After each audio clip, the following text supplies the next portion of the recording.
Hello everyone, আমি সৌমি আর আমার চ্যানেলের আরও একটি নতুন ব্লগে আপনাদের সবাইকে স্বাগত। আজ বুধবার আর এখন ঘড়িতে এই 6:30 মতন বাজে। আজকে না ঘরে আর ধূপ দিইনি। আজকে অন্যান্য দিন তো করে থাকি, এটা হয়তো খুব একটা শেয়ার করা হয়নি কখনো আপনাদের সাথে। আমি একটুখানি কর্পূরের আরতি করে সারা ঘরে একটু দিয়ে দিই। তো যাই হোক, সেটা কমপ্লিট করলাম। আর আজকে বাবুইয়ের জন্য অনেকটা সকালে ঘুম থেকে উঠতে হয়েছিল। আর তার থেকেও বড় কথা, আমি আপনাদের সবাইকে একটা জিনিস জানাতে চাইছি। অ্যাডভান্সে সবাইকে হ্যাপি দিওয়ালি। কারণটা নিশ্চয়ই আপনারা ভারতবাসীরা ডেফিনেটলি বুঝে গেছেন এটা আমি কেন বললাম। তো অ্যাকচুয়ালি ইন্ডিয়া পাকিস্তান যুদ্ধ শুরু হয়েছে আজকে দেখলাম। অ্যাকচুয়ালি কালকে রাতে আমার একদম ঘুম হয়নি। রাত্রি 2:30টার সময় বাবুই আমাকে একটা লিঙ্ক পাঠিয়েছে এবং সঙ্গে সঙ্গে খুলে দেখলাম তো শুরু হয়েছে অপারেশন সিন্দুর। তো আমি না কখনোই বলছি না যে যুদ্ধ করা বিরাট ভালো ব্যাপার, যুদ্ধর ফলে বিরাট কিছু ভালো হয়ে যাবে, এই হয়ে যাবে সেই হয়ে যাবে। তবে সব জিনিসের একটা লিমিটেশন থাকে। বারবার তুমি আমাকে এসে থাবড়ে যেতে পারো না, এটা হতে পারে না ভাই। তো একবার তো উত্তর দিতেই হয়। সেই কবে থেকে চলছে, পুলওয়ামার চললো, এই পেহেলগাঁও চলছে, আজ বাদে কাল একটা অন্য কিছু শুরু হয়ে যাবে। তারপরে ওই আর একটা বাসে অ্যাটাক হয়েছিল জঙ্গিদের। এবারেরটা তো সব কিছুকে ছাড়িয়ে গেছে, আমার ধর্ম জিজ্ঞাসা করে আমাকে মারা হয়েছে। তো এর বদলা তো নিতেই হতো। আর বারবার চুপ করে সহ্য করাটা কাপুরুষতা, কিন্তু আমি পারি, সেটা আমাকে দেখানো উচিত। সব সময় ভদ্র হওয়া যায় না। আর তার থেকেও বড় কথা, ভদ্রতা করতে হয় ভদ্রদের সাথে, ইতরের সাথে নয়। যাই হোক, সকালবেলা প্রচুর জ্ঞান দিয়ে দিয়েছি ভাই, আর দিলাম না জ্ঞান। তবে আমি মনে করি আজকের ভারতবাসীরা বেশ খুশি। তবে এটাও একটা কথা, অনেক মায়ের বাছার প্রাণ নিয়ে তো টানাটানি পড়বে। আমি চাই যত তাড়াতাড়ি সম্ভব যুদ্ধটা শান্তিতে ফিরে আসুক, সবাই যুদ্ধবিরতি হোক, একটা কিছু সলিউশন হোক আর একটা যুদ্ধের বিরতি হোক। যদিও সলিউশনটা কত দূর হবে সেটাও জানি। বাই দ্য ওয়ে, চলে এসেছিলাম সকালবেলা রান্নাঘরে। বাবুই যেহেতু স্কুলে যাবে, ওর ব্রেকফাস্টটা তো রেডি করতে হবে, স্কুলে দিতে হবে। আর এটাই আজকে আমাদের ব্রেকফাস্ট হবে। তো আজকে না আমি একদম পাতলা করে ওকে খিচুড়ি করে দিয়েছিলাম, ডালিয়ার খিচুড়ি। ও মোটামুটি খারাপ বাসে না খেতে, তবে স্কুলে একটু আপত্তি হয়নি যেতে, একটু প্রেস্টিজিয়াস ব্যাপার তো সেজন্য। তো যাই হোক, ওটাই দিলাম। একবার মুখটা ভোঁতা করবে আমি জানি, তাও খেয়ে চলে আসবে। তো একটুখানি গরম ছিল বলে একটু ঘি ছড়িয়ে দিলাম, আর আপাতত একটু ফ্যানের নিচে রেখে দেবো। তো এদিকে বাবুই রেডি হতে স্কুলে চলে গেছে, তমালের চা খাওয়া হয়ে গেছে। আর আমিও না আমার চাটা নিয়ে একটুখানি বসলাম, না সরি, আমার চা নয়, আমার কফিটা নিয়ে আমি একটু বসলাম। আর বিস্কুট খেতে তো আমি ভীষণ ভালোবাসি, আর এটাকে না রানাঘাটে বলে বিল বিস্কুট। তো সেই বিল বিস্কুট নিয়ে আমি বসেছি। এটা বিস্ক ফার্মের কিছু একটা কোকোনাট এলাইচি স্বাদের বিস্কুট, বেশ ভালো লাগে খেতে আমার। তমাল নিয়ে আসে আর আমি তো সবচেয়ে বেশি খাই। আমার আবার তো আর এক জ্বালা, আমি ডাবল করে বিস্কুট খেতে ভীষণ ভালোবাসি। তো শান্তিতে বসে একটু চা খাবো সেই উপায় নেই। এদিকে ঘরের মধ্যে শুনতে পাচ্ছি বাবুয়ের কিছু একটা সমস্যা হয়েছে, যার দরুন আবার তাড়াতাড়ি করে আমাকে উঠে যেতে হলো। আর সমস্যাটা হচ্ছে গিয়ে, ওর নতুন স্কুলে জামা নিয়ে আসা হয়েছিল এবং ওর লাগবে 36, নিয়ে আসা হয়েছে 38। সেই একটা বিরাট সমস্যা হয়ে গেছে, যার ফলে আজকে বেচারাকে লাল জামা পরেই পিটি ড্রেস পরেই যেতে হবে। ঝাড় খেতে পারে স্কুলে, দেখা যাক বাড়ি ফিরুক কী হয়। তো উনি বেরিয়ে গেলেন স্কুলে। আর দেখতে পাচ্ছেন, একবার দেখুন কেমন নাটক করতে করতে স্কুলে গেল। যাওয়ার সময় রোজ বলে দিই, বাবুই দুষ্টুমি করিস না, আর নিতে পারি না। প্যারেন্ট টিচার মিটিংয়ে বারবার বলে তুই খুব বদমাইশ, ভালো লাগে না রে। সেই LKG থেকে আজকে 2012 সালে বাবুই স্কুলে ভর্তি হয়েছিল, তখন ওর 2.5 বছর বয়স। LKGতে ভর্তি হয়েছিল। LKG, KG 1, 2, আজ 12। স্কুল বেরিয়ে আসবে এবছর স্কুল থেকে, এটাই লাস্ট। তো কিছু আর বলার নেই আমার। যাই হোক, উনি বেরিয়ে গেলেন স্কুলে, আর আমি বিছানাপত্রগুলো তুলে নিই। তমালের আসতে একটু দেরি হবে, তো ঘুরে ফিরে আসুক তমাল ছেলেকে দিয়ে। একটুখানি দুধ আনতে বলেছি, যদি মনে থাকে আনবে, না হলে তো গেল। তো আমি বিছানাটা একটুখানি গুছিয়ে নিই। আর আপনারা তো জানেন আমি একদম মশারি ছাড়া শুতে পারি না, তমালও তাই। আর বাবুইকে যদি মশারি টানিয়ে দেওয়া হয়, উনি আবার মশারি টানান না, ওনার আবার আর এক জ্বালা। তো যাই হোক, আমি একটু মশারিগুলো গুছিয়ে নিই, বিছানাটা ভালো করে তুলে নিই, তবেই না ঘরটা সুন্দর লাগবে দেখতে। তো বিছানা গোছাতে গোছাতে একটা কমেন্টের কথা খুব মনে পড়ছে। ঐন্দ্রিলা চক্রবর্তী, আমার বোন, আমি বোন বলেই ডাকলাম তোমাকে, তুমি নিশ্চয়ই আমার থেকে ছোট। তো ও লিখেছে, 2 দিন ধরে দেখতে পাইনি গো ব্লগ, খুব মিস করেছি। আমিও তোমার কমেন্ট না পেয়ে একটু তোমাকে মিস করেছি ডেফিনেটলি। আর থ্যাংক ইউ গো, এগুলো আমার পাওয়া, এগুলো আমার পাওনা তোমাদের থেকে, যে তোমরা আমার ব্লগ দেখতে ভালোবাসো। থ্যাংক ইউ সো মাচ এত সুন্দর একটা কমেন্ট করার জন্য। অ্যাকচুয়ালি কমেন্টটা এর থেকে অনেক বড় ছিল, তবে আমি ছোট্ট করে পড়লাম। থ্যাংক ইউ গো।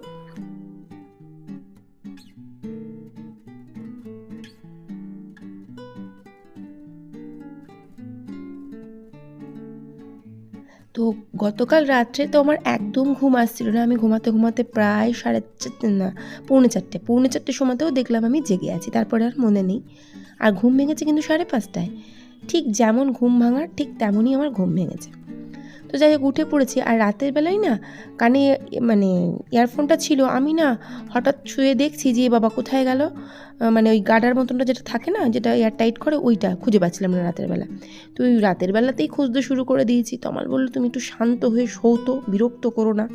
গেল, তারপরে তো খুঁজেই পাচ্ছি না। আমি যে ইরে, না খুঁজে পেলে তো আমারই বিরক্ত লাগবে। তারপর এখন এই চাদরটা ঝাড়তে দেখলাম পড়লো। আমি বাকি চাদরগুলো ঝেড়ে ঝেড়ে দেখছিলাম, কিন্তু সেখানে না ছিলই না। তো যাই হোক বিছানাপত্রটা একটু ভালো করে গুছিয়ে নিই টান টান করে, না হলে তো আবার কিরম লাগে যেন ভ্যাপাচাকা টাইপের দেখতে। আর সাদা চাদরটা না বেশ অনেক দিন হলো পাতা হচ্ছে। এই সপ্তাহটা হয়ে গেলেই চাদরটা একদম তুলে দেবো, নইলে 2-1 জায়গায় দাগও লেগেছে দেখলাম। একটুখানি ভার্নিশ দিয়ে পরিষ্কার করে চাদরটা আপাতত গুছিয়ে কদিন রেখে দেবো।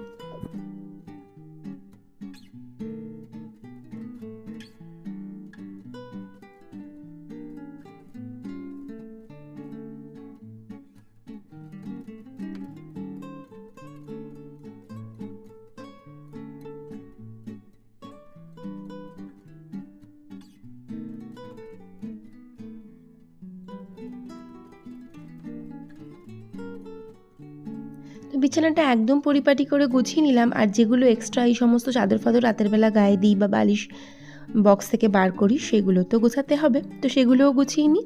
তো এই ফাঁকে না প্রিয়াঙ্কা বণিক ব্লগ থেকে প্রিয়াঙ্কা একটা কমেন্ট করেছে, সেটা একটু শেয়ার করি আপনাদের সাথে। ও লিখেছে ঝিঙে আলু পোস্তটা দেখেই মনে হচ্ছে ভালো হয়েছে। সত্যি প্রিয়াঙ্কা খুব ভালো হয়েছিল গো, একদিন এসো খাওয়াবো। ঝিঙে আলু পোস্ত আর কি খাওয়াবো, তুমি খুব ভালো রান্না করো আমার থেকে, এটা আমি জানি। খুব ভালো তোমার রান্না। তোমার ব্লগ দেখি মানে তোমার রান্নাটাই তো বেশিরভাগ সময় দেখি, খুবই ভালো। তো যাই হোক থ্যাংক ইউ সুন্দর একটা কমেন্ট করার জন্য, থ্যাংক ইউ সো মাচ।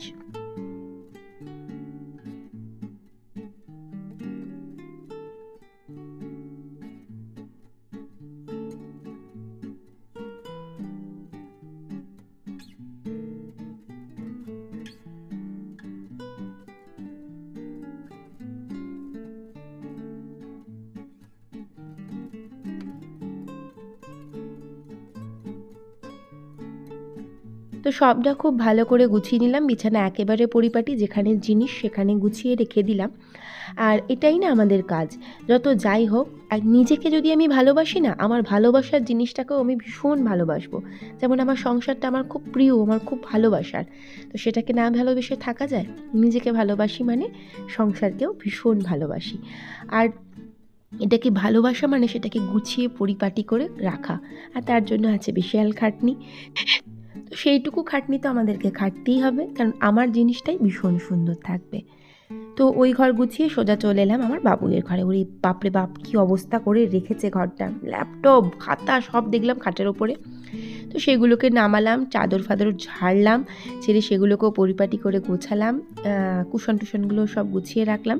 তবে বুকশেলফটা একটু আগোছালো ছিল, যেটাকে আমি মোটামুটি একটুখানি ধাতস্থ করে দিই। ওনার পছন্দ হবে না সেটা জানি, প্রত্যেক দিনই বলি এই কথাটা আমি। তো কোনো রকমে ওর বই খাতাগুলো মোটামুটি যেভাবে রাখে আমি সেভাবেই রাখার চেষ্টা করলাম, দেখি কি বলে আবার এসে।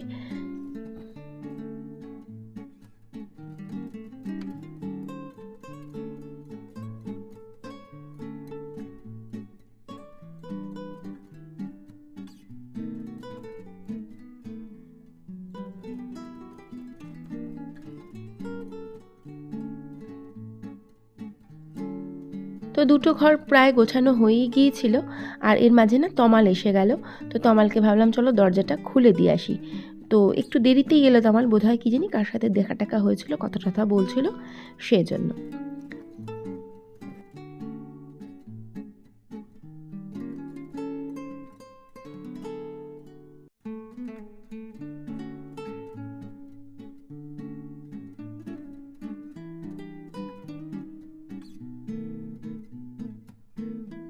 তো এই যে সমস্ত ঘরদোর মোটামুটি গুছিয়ে দিয়েছি, বুকশেলফটাও গুছিয়ে দিয়েছি। তো ব্যাস কাজ আপাতত গোছানোর কাজটা কমপ্লিট। আজকে না ভেবেছিলাম ঘরদোরটা একটু ঝেড়ে ঝুড়ে নেব, কিন্তু গত 3-4 দিন হলো না শরীরটা বেশ খারাপ, হাত পা তো মারাত্মক ব্যথা। রাতের বেলার গাটা বেশ ছ্যাঁক করছিল কালকে, তবে আমি আর প্যারাসিটামল খাইনি। দূর, কে খায় আবার ওষুধ। তো পেয়েছিল খিদে, তো সেই জন্য একটুখানি ডালিয়া নিলাম, নিয়ে আমি এখন খেতে বসে গেলাম। ঠান্ডা হয়েছিল আর গরম করতে ইচ্ছাও করছিল না, আবার খুব যে ঠান্ডা ব্যাপারটা কিন্তু তাও নয়, তবে ঠান্ডাই। তো আপাতত আমি খেয়ে নিই, আবার কিছু বাসন আছে যেগুলো মাজতে হবে ভালো করে।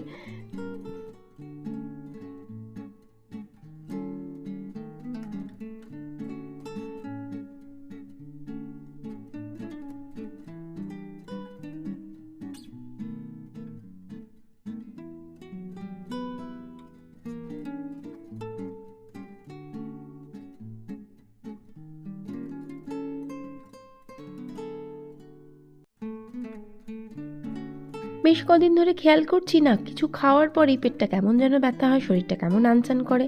দুগাল ভাত যদি বেশিও খাই তাতেও যেন শরীরটা একটা কেমন কষ্ট হতে থাকে। তারপর খানিকক্ষণ চুপচাপ বসে থাকলে না আবার ঠিক হয়ে যায়। তো কি আর করা যাবে, এর জন্য কি আমি এখন ডাক্তারখানায় যাবো? দূর।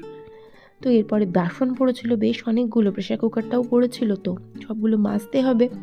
ঠিকঠাক করে সময় মতন কাজগুলো না করলেই সব আগোছালো হয়ে যাবে। এই মুহূর্তে শরীরটা না আমার একদম ভালো লাগছিল না, ভাবছি কখন বাসনটা মেজে একটুখানি শোবো। তো এখানে একটা কথা বলি, ইচ্ছেডানা ব্লগ থেকে দিদিভাই একটা কমেন্ট করেছেন যে ওনার ঠাকুমার কথা উনি বলেছেন যে আমার ঠাকুমারও পালঙ্ক ছিল। অ্যাকচুয়ালি আমার কি মনে হয় বলুন তো, মানে আমাদের যে ঠাকুমাদের আমলের সবার ঘরেই পালঙ্ক ছিল, কারণ আমার মেজো ঠাকুমার ঘরেও পালঙ্ক দেখেছি, বড় ঠাকুমার ঘরেও দেখেছি, আর আমার মায়ের মাসির বাড়িতে সেখানেও দেখেছি। খুব সুন্দর, ঠিক পালঙ্ক নয়, বেশ সুন্দর। আর আমি সত্যি কথা বলবো একটা, আমি সবচেয়ে উঁচু পালঙ্ক আমার লাইফে দেখেছি। মুর্শিদাবাদে গিয়েছিলাম একবার ঘুরতে, জগৎ শেঠের বাড়িতে একটা পালঙ্ক দেখেছিলাম। আমি তো ভেবেছিলাম মই লাগবে ওটাতে উঠতে, কে শুধু ওঠাতে ভাই, আমি তো বুঝতেই পারিনি, আমি তো আশ্চর্য সেই পালঙ্ক দেখে। তো যাই হোক, পালঙ্কর গল্প অনেক হলো। আসলে তখনকার দিনের মানুষদের পালঙ্ক থাকতো, তো এখন তার ওটার ইউজ হয় না, এখন সবার ঘরে খাট, বক্স খাট এগুলোই থাকে।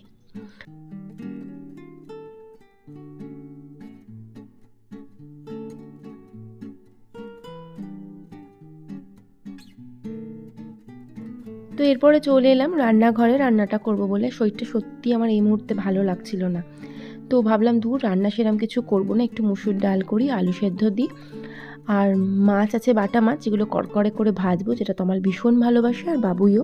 আর আছে ফ্রিজে একটু ডাঁটা আলু চচ্চড়ি উচ্ছে দিয়ে, তো সেটা দিয়েই হয়ে যাবে। তো সেই জন্য একটু পেঁয়াজ কেটে নিলাম ডালের জন্য, আর বাকি পেঁয়াজগুলো না আমি কি বলবো, ওই আলু দিয়ে মাখবো বলে কেটে নিচ্ছিলাম। তো পেঁয়াজটা একটু ভালো করে কুচি কুচি করে না কাটলে না ডালটা মনে আমার দিকেই তাকিয়ে আছে। তো আগে না আমি বিয়ের পরে রুটি করতে পারতাম না, আর মুসুরির ডাল করতে পারতাম না, সে যে কী করতাম, ও হ্যাঁ, খিচুড়িও করতে পারতাম না। তো এরপরে ডালটা আমি সম্বর দিয়ে নিলাম, কিছুই না, তেলের মধ্যে পেঁয়াজ আর শুকনো লঙ্কাটা দিয়ে নাড়াচাড়া করে ডালের মধ্যে ঢেলে দেবো, দ্যাটস ইট। আর একদিকে আমি ভাত বসিয়ে দিয়েছি।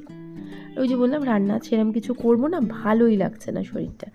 এই যে আমি এখন ভয়েস ওভার দিচ্ছি, মাথাটা নিচু করে আছি, তো পিঠটা যন্ত্রণায় ফেটে যাচ্ছে আমার, এতটাই কষ্ট হচ্ছে। কেন হচ্ছে কি জানি, ভাল লাগে না ছাতা।